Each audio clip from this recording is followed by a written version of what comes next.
அனைவருக்கும் வணக்கம்.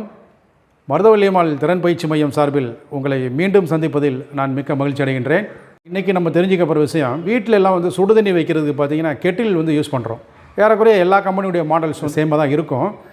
இது வந்து இப்போ எங்களுக்கு வந்து ஒர்க் பண்ணலை. என்ன பழுது இருக்குது, அதை எப்படி சரி பண்ணணும், ஃபால்ட்டு வந்து இந்த பேஸ் பிளேட்டில் இருக்கா இல்லாட்டி மேலே வைக்கிற அந்த ஜக்கில் இருக்கா, ஸோ இதெல்லாம் வந்து எப்படி ஒர்க் பண்ணுதுங்கிறத பற்றி உங்களுக்கு தெளிவாக அந்த வீடியோவில் சொல்ல போகிறோம். கடைசி வரைக்கும் வீடியோ ஸ்கிப் பண்ணாமல் பாருங்கள். வாங்க நம்ம வீடியோக்குள்ளே போவோம். பேஸ் பிளேட்டை இப்போ நான் எடுத்து உங்களுக்கு வச்சுருக்கேன். இதில் வந்து உங்களுக்கு தெரியும், எர்த்து, இந்த பக்கம் லைனு, இந்த பக்கம் நியூட்ரல். இது முதல்ல நம்மளுக்கு கரெக்டாக இருந்தால் தான் கெட்டிலுக்கு வந்து பவர் சப்ளை போகும். இதை முதல்ல கண்டினியூ டெஸ்டர் மூலமாக பார்த்துக்குறோம். இந்த பாயிண்ட்டுக்கும் வச்சுட்டு இந்த சென்டர் பாயிண்ட் தான் எர்த்தாக வரும், எழுதுங்களா? அப்போ எர்த்து வருது, ஓகே. அதுக்கடுத்து வந்து லைன் வந்து இந்த சைடு, இந்த ப்ளக்கில் வலது பக்கம் எரியுதுங்களா? இது வந்து லைனுக்கு கனெக்டாக இருக்கிறது. சரி, அப்புறம் அந்த பக்கம் நியூட்ரல் பாருங்கள். நியூட்ரல் வந்து வெளியிலுக்கு அவுட்டர் ரிங்கு எரியுதுங்களா?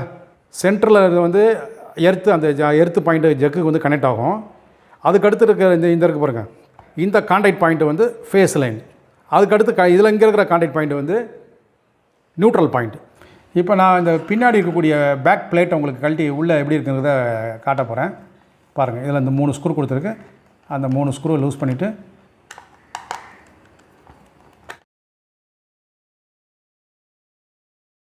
கழட்டி எடுத்துருக்கேன். இப்போ இங்கே பாருங்கள், இந்த க்ரீன் ஒயரு எர்த்து உங்களுக்கு சென்டர் பாயிண்டில் போகுது. இம்போர்ட்டரில் எல்லாமே ப்ரௌன் வந்து ஃபேஸ் லைன் தான் வரும். இது ஃபேஸ் லைன், இந்த பக்கம் நியூட்ரல் லைன். சில சமயம் நம்ம வைக்கிற ஜக்கு போய் இதில் உட்காராமல் இருந்தால் கூட நம்மளுக்கு வந்து கண்டினியூட்டி கிடைக்காது. அப்போ நீங்கள் என்ன பண்ணணும், இந்த இடத்த இந்த ஸ்க்ரூவை லூஸ் பண்ணிவிட்டு இதை எடுத்து இந்த கான்டாக்ட் பண்ணி க்ளீன் பண்ணிட்டு நீங்கள் திருப்பி மாட்டலாம். இந்த ஸ்க்ரூவை லூஸ் பண்ணிங்கன்னா இந்த வயர் அப்படியே தனியாக வெளியே வரும். இந்த உள்ள கான்டாக்ட் பண்ண க்ளீன் பண்ணிட்டு நீங்கள் மாற்றிட்டீங்கன்னா கரெக்டாக. நம்ம ஜக்கு வைக்கும் போது சில சமயம் கீழே இருக்கிற பின்னு வந்து கீழே இறங்கி உட்காந்துக்கிறோம், இல்லை கார்பன் பிடிச்சிருக்கும். இதில் ரெண்டில் ஏதாவது ஒரு ஃபால்ட் இருக்கும், அதை சரி பண்ணி மாட்டிக்கலாம். இதான் நம்ம மேலே வைக்கிற அந்த ஜக்கு. அந்த ஹீட்டிங் எலமெண்ட் வந்து ஜக்குடைய பாட்டத்தில் இருக்குது. இந்த இடத்துல 3 ஸ்க்ரூ இருக்கும். 3 ஸ்க்ரூவை கழட்டி எடுத்த பிறகு எப்படி பாருங்கள். ஸோ இது கவர் எடுத்துட்டேன். எடுத்த பிறகு அந்த சீட்டிங் பொசிஷன் அதையும் நம்ம எடுத்து பண்ணுவோம். இப்போ அதுக்கடுத்து இன்னொரு பார்ட்ஸை உங்களுக்கு காட்டுறேன் பாருங்கள். ஸோ இது தெரியுதுங்களா? இதுதான் அந்த பாட்டம் பிளேட்டு. அந்த எர்த்து போயிட்டு நேராக பாடி ஆகிறது. இதில் பைமெட்டல் ஸ்ட்ரிப் இந்த பாருங்கள், இந்த 2 இருக்கு பாருங்கள், நல்லா பாருங்கள், காட்டுறேன். இது வந்து பைமெட்டல் ஸ்ட்ரிப்பு. எப்படின்னா, சப்போஸ் நீங்கள் தண்ணி எதுவுமே ஊற்றாமல் நம்ம தெரியாமல் இந்த ஜக் எடுத்து அந்த பேஸ் பிளேட்டில் வச்சுட்டு ஆன் பண்ணிட்டோன்னு வச்சுங்களேன், இந்த ஹீட்டிங் நிக்ரோம் எலமெண்ட் வந்து ஓவர் ஹீட் ஆகி இந்த எலமெண்ட்டே வந்து கட் ஆகிடும். அந்த மாதிரி ஒரு எமர்ஜென்சிக்கு வந்து இந்த பைமெட்டல் ஸ்ட்ரிப் என்ன ஆகும்னா ஒர்க் பண்ணி இதை வந்து அமுக்கும். பாருங்கள், அமுக்கும் போது பாருங்கள், தெரியுது பாருங்கள். பைமெட்டல் வந்து ஃபேஸுக்கும் கொடுத்துருக்காங்க, நியூட்ரலுக்கும் கொடுத்துருக்காங்க. அது சாதாரணமாக வந்து இந்த கான்டாக்ட் பாயிண்ட் என்சியாக இருக்கும், இது என்சியாக தான் இருக்கும்.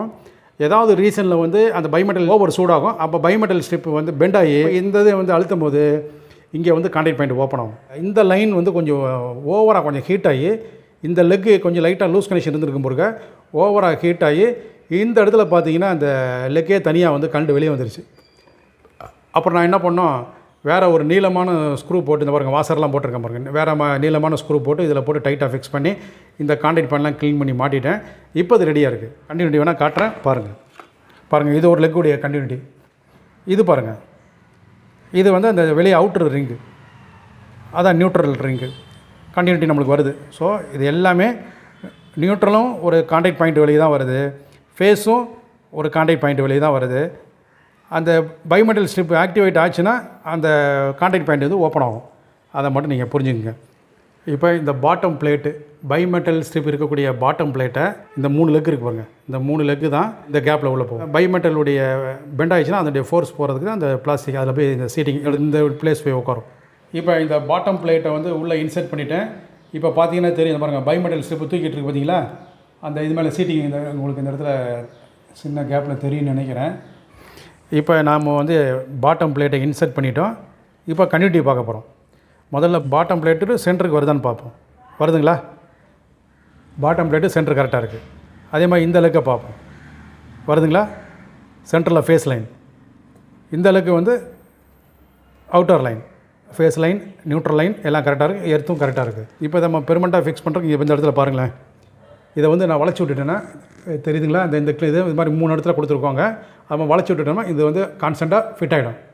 இங்கே வெப்பத்தினால் பைமெட்டல் பிளேட்டுகள் நிலை மாறுவதையும்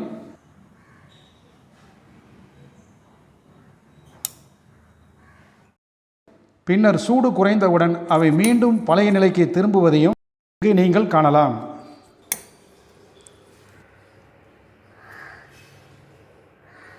இப்போ நீங்கள் பாருங்கள், நம்ம கண்டினியூட்டி வந்துக்கிட்டு இருக்கு. இப்போ பைமெட்டல் வந்து ஹீட் பண்ண போகிறோம். ட்ரிப்பாக தான் பார்க்க போகிறீங்க. ட்ரிப் ஆச்சு பார்த்தீங்களா? அப்படி இருங்க, சூடு குறையட்டும்.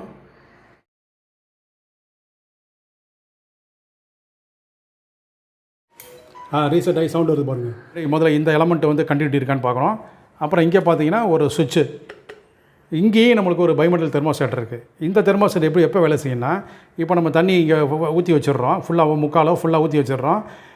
தண்ணி பாயில் ஆகும்போது என்ன ஆகுனா, நம்ம மறந்துட்டோம், பாயில் ஆகிடுச்சுன்னா இந்த கண்டெய்னர் வந்து ஓவர் ஹீட் ஆகும். அப்போ இந்த பைமெட்டல் ஸ்ட்ரிப் வந்து ஓப்பன் ஆகி நம்மளுக்கு ட்ரிப் ஆகும். அந்த சுவிட்சு ப்ளஸ் பைமெட்டல் ஸ்ட்ரிப் அதையும் உங்களுக்கு கழட்டி காட்டுறேன் பாருங்கள். இந்த காயிலுடைய கண்டினியூட்டியும் பார்ப்போம், எவ்வளோ ஓம்ஸ் வெளின்னு பார்ப்போம். ஸோ பல்ப் எரியுது, கண்டினியூட்டி வருது. ஓம்ஸ் வெளியும் செக் பண்ணுவோமே. அதே மாதிரி இந்த ஹீட்டிங் எலமெண்ட்டு எக்காரணம் கொண்டு நம்மளுக்கு என்ன இருக்கக்கூடாதுங்க, பாடியாக இருக்கக்கூடாது. ஹீட்டிங் எலமெண்ட்டில் ஒரு லெக் வச்சுட்டு நான் பாடியில் என்ன பண்ணுறேன், இன்னொன்றையும் வந்து வச்சு பார்க்குறேன். ஸோ அது மாதிரி பாடி ஆயிருந்ததுன்னா நம்ம வந்து மொத்தமாக கண்டெய்னருக்கு வெளியே போட்ட வேண்டியது தான். நான் ஓம்ஸ் வேலையும் பார்க்க போகிறேன். காட்டுதுங்களா? 37.2 ஓம்ஸ் காட்டுதுங்களா? ஸோ எலமெண்ட்டும் பக்காவாக இருக்குது. இது வந்து 1500 வாட்ஸ் எலமெண்ட்டு. இப்போ அதுக்கடுத்து உங்களுக்கு சுவிட்சு ப்ளஸ் அந்த தெர்மோஸ்டாட்டை கழட்டி காட்ட போகிறேன். இங்கே பாருங்கள், இங்கே 2 ஸ்க்ரூ, இந்த இடத்துல ஒரு ஸ்க்ரூ இருக்குது. அந்த 3 ஸ்க்ரூவையும் கழட்டிட்டோம்னா இந்த ஹேண்டில் தனியாக வரப்போகுது. ஓகேங்களா? இப்போ நம்ம இந்த சுவிட்சை காட்டுறோம். வந்து இங்கே ஒரு ஸ்க்ரூ கொடுத்துருக்காங்க. இந்த சுவிட்சுக்கு இந்த இடத்துல ஒரு ஸ்க்ரூ இருக்குது, தெரியுது பாருங்க. அந்த ஸ்க்ரூவை நான் கழட்டிட்டு அப்புறம் உங்களுக்கு எடுத்து காட்டுறேன். இந்த ஸ்க்ரூவை நான் கழட்டி இந்த சுவிட்சை இதை விட்டு டிஸ்மானிங் பண்ணி எடுத்துட்டேன். இப்போ இதுக்கு தெரியுது பார்த்தீங்களா? இதுதான் இன்னொரு பைமெட்டல் தரம். இங்கே வைக்கிற கண்டெய்னரில் வைக்கக்கூடிய தண்ணி ரொம்ப ஹீட் ஆகி பாயிலிங் ஸ்டேஜுக்கு போயிடுச்சுன்னா அந்த டெம்பரேச்சர் வந்து இது வந்து இந்த சுவிட்சு ஒர்க் பண்ணி இந்த ரெண்டு வயருக்குரிய டிஸ்கனெக்ட் பண்ணோம். நாங்கள் உங்களுக்கு ட்ரிப் பண்ணுறதை காட்டுறோம், அதை நீங்கள் பார்க்க போகிறீங்க. நான் இதுக்கு வந்து கண்டினியூட்டி டெஸ்டர் போடுறேன். கண்டினியூட்டி காட்டுது. இப்போ அதை ஹீட் பண்ணுவோம், அது ட்ரிப்பாக தான் பார்ப்போம். ஆஃப் ஆச்சு பார்த்தீங்களா? இப்போ நம்ம அந்த ஹேண்டில் மாட்டியாச்சு. ஹேண்டிலில் மாட்டின பிறகு சுவிட்செலாம் கரெக்டாக இருக்கான்னு செக் பண்ண போகிறோம். ஸோ ஒரு எண்டை வந்து நான் வந்து அந்த இன்புட் சுவிட்சுடைய இன்புட்டில் கொடுத்துருக்கேன். இன்னொரு எண்டு வந்து இந்த இடத்துல காயிலுடைய என்ட்ரன்ஸில் வச்சுருக்கேன் பாருங்கள். இப்போ சுவிட்ச் ஆஃபில் இருக்குது, ஆன் பண்ணுறேன். லைட் எதுங்களா? இப்போ நமக்கு சுவிட்சு கரெக்டாக இருக்குது. ஏற்கனவே நம்ம ஹீட்டிங் எலமெண்ட்டை வந்து செக் பண்ணிட்டோம். இப்போ நெக்ஸ்ட்டு பார்த்தீங்கன்னா இந்த பேஸ் பிளேட்டை நம்ம இதில் ஃபிக்ஸ் பண்ணிவிட்டு உங்களுக்கு காட்டுறேன் பாருங்கள். இந்த ஜக்குடைய பேஸ் பிளேட்டை மாட்டிட்டேன். நடுவில் இருக்கிறது எர்த்து. இங்கே நம்ம எர்த்தாதான்னு பார்ப்போம். பாடியில் கரெக்டாக எர்த்து இருக்குது. ஏன்னா நம்ம சப்போஸ் சரியாக எர்த்து பண்ணலைன்னா பாடியில் வந்து எர்த்து வர்றதுக்கு வாய்ப்பு இருக்குது. அதை நம்ம செக் பண்ணிக்கணும். இது வந்து நியூட்ரல் லைன். இந்த கிளிப்பை நான் இங்கே கொடுத்துருவேன். ஸோ அந்த நியூட்ரல் லைன் வந்து இங்கே கனெக்ட் இருக்குது. ஃபேஸ் லைன் வந்து இங்கே சென்டரில் வரும். அந்த ஃபேஸ் லைன் தான் உங்களுக்கு இங்கே இருக்குது அவுட்புட்டு. இந்த அவுட்புட்டில் தான் இந்த கிளிப்பை மாட்டிடுவேன். ஸோ இந்த ஃபேஸ் வந்து சுவிட்சுக்கு போயிட்டு சுவிட்சில் வந்து ஹீட்டிங் எலமெண்ட்டுக்கு போய்டும். நியூட்ரல் ஹீட்டிங் எலமெண்ட்டுக்கு நேரடியாக போகும். இதில் வந்து நியூட்ரலில் ஒரு லைன் கொடுத்துரும். சுவிட்சிலேருந்து வர்ற இடத்துல ஒரு லைன் எடுத்து இந்த நியான் லேம்பு கொடுத்துருக்கோம். இங்கே கெட்டிலுடைய முழு வயரிங் டயக்ராமும் உங்களுக்கு வரைஞ்சி வச்சுருக்கேன் பாருங்கள். ப்ளக்லேருந்து கிளம்புற அந்த எர்த்து வந்து பாட்டம் பிளேட்டில் மையப்புள்ளியில் நிற்கும். அதே மாதிரி நியூட்ரல் வந்து அவுட்டர் ரிங்கில் நிற்கும். ஃபேஸ் வந்து நடு மையத்தில் நிற்கும். அடுத்து பார்த்தீங்கன்னா நீங்கள் ஜக்கை எடுத்து அந்த பாட்டம் பிளேட் மேலே வச்சிங்கன்னா எர்த்து வந்து ஜக்குடைய பாடிக்கு போய் ரீச் ஆகிடும். நியூட்ரல் பார்த்தீங்கன்னா ஜக்குடைய பாட்டத்தில் அவுட்டர் ரிங்கில் இருக்கும். அங்கேருந்து நியூட்ரல் கிளம்பி தொடுமுனைகள் வழியாக ஹீட்டிங் காயிலுக்கு போய்டும்.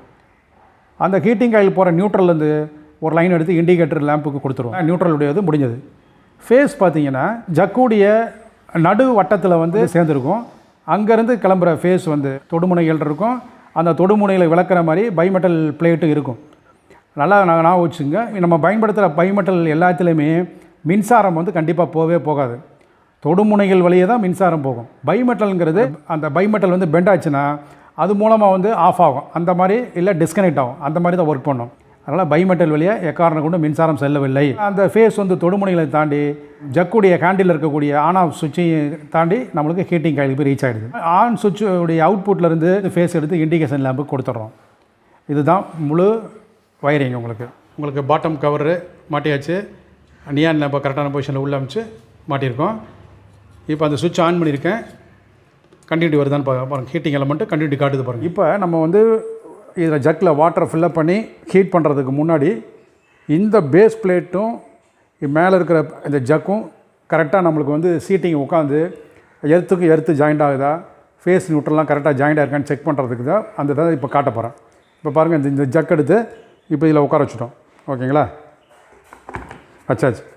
இப்போ என்ன பண்ணுறேன்னா ஒரு கண்டினியூட்டி டெஸ்டர் எடுத்துகிட்டு இந்த எர்த்து பாயிண்ட்டை பாடியில் டச் ஆகுதான்னு பார்க்கணும். எர்த்து வந்து பாடியில் டச் ஆகுது. இந்த எர்த்து பாயிண்ட்டு கூட இந்த 2 பாயிண்ட்டை வந்து டச் வரக்கூடாது. ஹீட்டிங் எலமெண்ட்டுடைய 2 டெர்மினலும் இந்த 2 லெக்கும் வந்து நம்மளுக்கு கனெக்ஷன் இருக்கணும். அதை நம்ம செக் பண்ணுறோம். பாருங்கள்,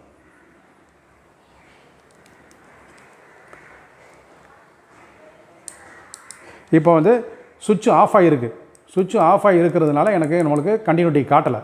இப்போ நான் சுவிட்ச் ஆன் பண்ணுறேன். இப்போ பாருங்கள், வருதுங்களா? நீங்கள் வாட்டரை ஃபில்லப் பண்ணிவிட்டு பவர் சப்ளை கொடுத்து ஆன் பண்ணி காட்டுறோம். அப்போ பாருங்கள், இது ஒர்க் பண்ணுறது. இப்போ ஆன் பண்ணுது. இப்போ சப்ளை வோல்டேஜை பாருங்கள். ஆம்ஸ் வந்து இது வந்து 1500 வாட்ஸு. கண்டிப்பாக 6 ஆம்ஸ்க்கு எடுக்கும். இப்போ நம்ம மீட்ரு வந்து 5 ஆம்ஸ் வரைக்கும் தான். அதனால் அந்த எண்டுக்கு போகும். பரவாயில்ல. இப்போ ஆன் பண்ணி காட்டுறேன் பாருங்கள். ஸோ பாருங்கள், இப்போ 5 ஆம்ஸ்க்கு மேலே போயிடுச்சு. இண்டிகேஷன் பல்பு எரியுது. பாடி வச்சு பார்க்குறேன் எது இருக்கான்னு சொல்லிட்டு. ஹீட் ஆகுதான்னு பார்ப்பாருங்க. சவுண்டு நல்லா தெரியுது பாருங்கள்.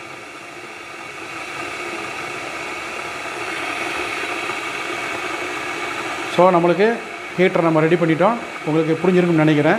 நம்ம சேனலை முதல் தடவை பார்க்குறவங்க மறக்காமல் சப்ஸ்கிரைப் பண்ணுங்கள். ஸோ பெல் பட்டனை கிளிக் பண்ணி ஆல் செலக்ட் பண்ணுங்கள். அப்போ தான் நாங்கள் கொடுக்குற காணொலி பதிவுகள் உங்களுக்கு உடனே வந்து சேரும். இது போன்ற நல்ல ஒரு பதிவுகளை தொடர்ந்து தருவோம் என்று கூறி உங்களிடமிருந்து விடைபெறுவது மருதவள்ளி மனோகர்.